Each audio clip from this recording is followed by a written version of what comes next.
Halo Tante, welcome back with me Setiap Malam di channel Tante Malam. Santet, lagi-lagi santet. Emang santet ini gak ada habisnya ya? Ada. Di Indonesia, khususnya di daerah seperti Jawa dan Kalimantan, santet atau ilmu hitam bukanlah hal asing. Santet sering dikaitkan dengan dendam, iri hati, atau cinta tak terbalas. Menurut kepercayaan masyarakat, santet bisa dikirim melalui media seperti makanan, minuman, atau bahkan angin.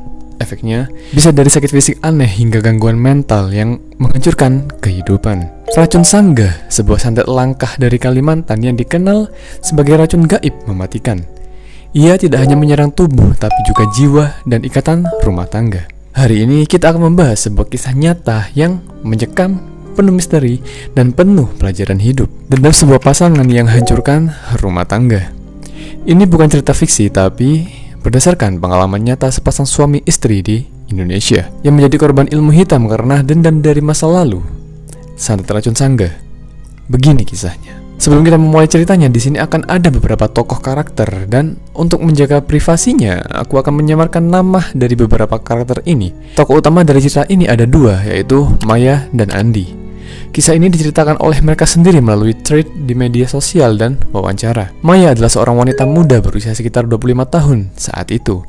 Berasal dari keluarga sederhana di Jawa, dia dikenal sebagai gadis yang sopan, tak beragama, dan pernah menjalin hubungan di masa lalu yang berakhir karena ketidakcocokan. Mantan kekasihnya, sebut saja kita Riko, adalah sosok yang posesif dan sulit melepaskan. Riko pernah mengancam akan membalas jika Maya meninggalkannya. Tapi Maya menganggap itu hanya omong kosong. Andi, suami Maya, adalah pria bekerja keras. Berusia 28 tahun, mereka bertemu melalui proses ta'aruf atau pendekatan Islami yang singkat dan penuh doa. Hanya 2 bulan setelah pertemuan pertama, mereka memutuskan menikah pada tahun 2021. Pernikahan mereka sederhana, yang hanya dihadiri oleh keluarga dekat, dan mereka mulai hidup baru di rumah kontrakan kecil di pinggiran kota. Awalnya semuanya indah. Maya ini akhirnya hamil anak pertama mereka. Andi bekerja sebagai karyawan kantor dan mereka saling mendukung. Tapi kebahagiaan itu hanya bertahan seminggu. Sekarang bayangkan pasangan baru menikah, penuh harapan, tapi tiba-tiba diganggu kekuatan tak kasat mata. Ini adalah contoh klasik bagaimana dendam dari pasangan lama bisa merusak kehidupan baru. Di budaya Indonesia, dendam seperti ini sering menjadi pemicu santet. Para dukun atau orang pintar percaya bahwa energi negatif dari hati yang terluka bisa diarahkan melalui ritual ilmu hitam. Seminggu setelah pernikahan, si Andi ini mulai mengeluh.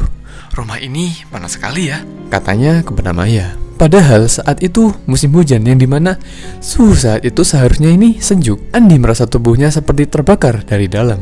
Meski AC diset di suhu paling rendah malam hari, mereka sering terbangun karena suara aneh. Seperti buah mangga jatuh ke atap rumah, padahal tak ada pohon mangga di sekitar sana. Maya awalnya mengira itu angin atau binatang liar, tapi suara itu semakin sering, bahkan di siang hari. Ketika Maya hamil 3 bulan, terornya ini semakin meningkat. Andi mulai mendengar bisikan-bisikan gaib seperti, "Pergi, tinggalkan dia." Begitu katanya. Andi menjadi mudah marah, sering bertengkar karena hal sepele, seperti masakan atau posisi barang di rumah. Maya yang saat itu hamil muda merasa lelah secara emosional, tapi dia berpikir itu dikarenakan stres yang ada di tempat kerja. Suatu malam, Andi terbangun dengan jeritan. Tubuhnya kata luar biasa, seperti ada ribuan semut merayap di kulitnya. Dia menggaruk-garuk kulitnya hingga berdarah. Tapi gatalnya ini tak menghilang. Mendengar cerita tersebut, keluarga besar mereka mulai curiga. Orang tua Maya menyarankan untuk memeriksakan Andi ke dokter. Tapi hasil medis normal.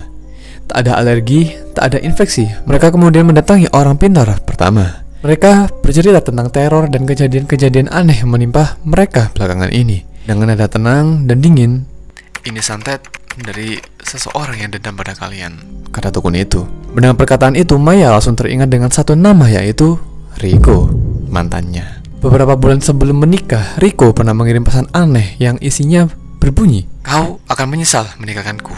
Tapi Maya tak percaya karena Riko tinggal jauh di Kalimantan. Teror masih berlanjut. Andi mulai berhalusinasi melihat bayangan hitam di sudut kamar dan merasa ada yang menarik kakinya saat tidur. Maya juga terpengaruh. Dia sering mimpi buruk tentang ular yang melilit tubuhnya, dan pada akhirnya mereka pindah kontrakan. Berharap teror itu berhenti, tapi justru semakin parah.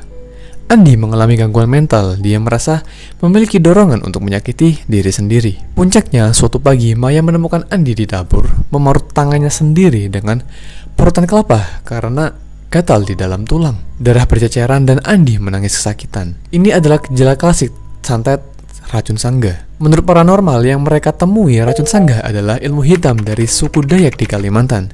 Ia seperti racun hidup yang dimasukkan ke tubuh korban melalui media gaib. Racun ini menggerogoti organ dalam mulai dari kulit hingga jantung, sambil menimbulkan ilusi dan bisikan yang menghancurkan pikiran. Dendam dari pasangan sering menjadi motif, karena santet ini dirancang untuk memisahkan rumah tangga. Maya dan Andi tak tinggal diam. Mereka mendatangi puluhan orang pintar dari Jawa hingga Kalimantan. Pengobatan pertama ruqyah dengan ayat-ayat suci. Andi bereaksi hebat, tubuhnya kejang, mulutnya berbusa, dan suara aneh keluar dari tenggorokannya. "Ini jin dasim," kata seorang ustadz. Bagi kalian yang tidak tahu, jin dasim adalah makhluk gaib yang spesialis memecah rumah tangga, sering dipanggil dalam santet pemisah. Mereka mencoba ritual lain, mengganti nama Andi sementara, mandi air bunga 7 rupa, bahkan minum ramuan herbal dari dukun Kalimantan. Kondisi Andi sempat membaik, tapi lalu kambuh lagi. Luka-luka bernanah muncul di tubuhnya, gatal menyebar ke seluruh badan. Maya hamil besar saat itu, dan dia takut santet menyerang bayi mereka. Kecurigaan semakin kuat pada Riko.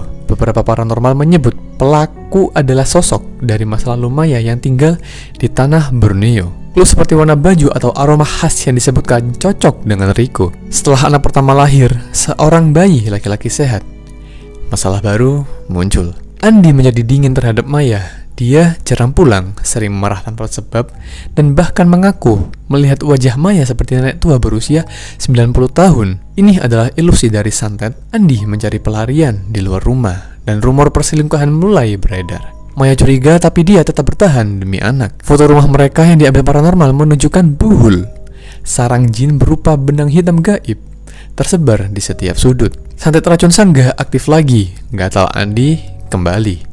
Kali ini disertai demam tinggi dan muntah darah. Si Maya akhirnya ikut sakit, gelisah, insomnia, dan sering pusing tanpa sebab. Mereka pindah rumah untuk ke yang ketiga kalinya, tapi buhul santet itu ikut pindah. Ini menunjukkan betapa kuat dendam pelaku. Dalam kepercayaan mistis, santet seperti ini memerlukan ritual khusus seperti darah hewan, mantra kuno, dan media pribadi korban seperti rambut atau foto. Puncak teror terjadi saat Andi hampir bunuh diri.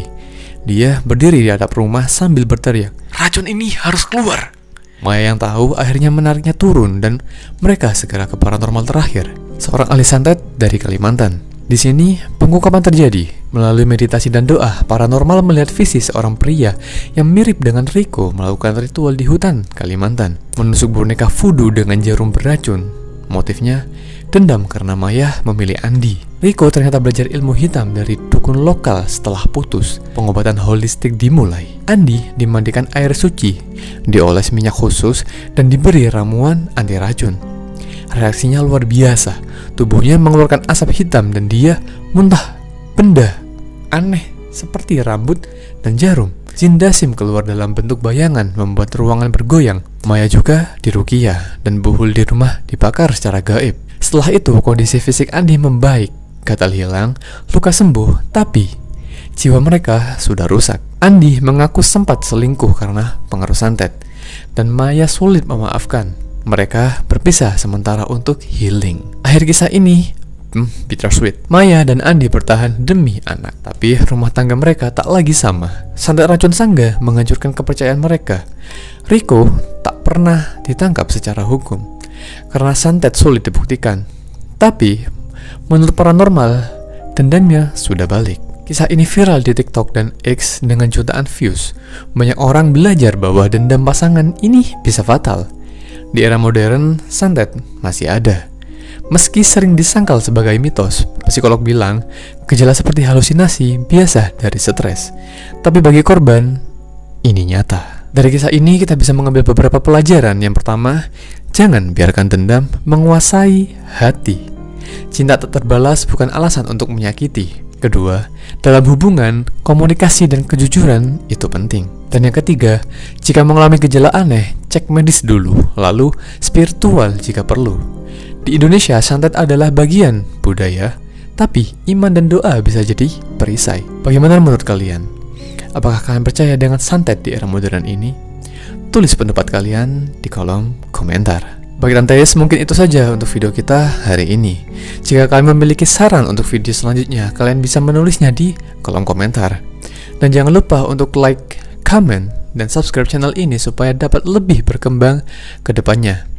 Dan kalian juga boleh share channel ini ke teman, keluarga, pasangan, atau mantan kalian jika mereka menyukai channel yang membahas tentang kisah, misteri, horor, dan lainnya. Sekian, terima kasih.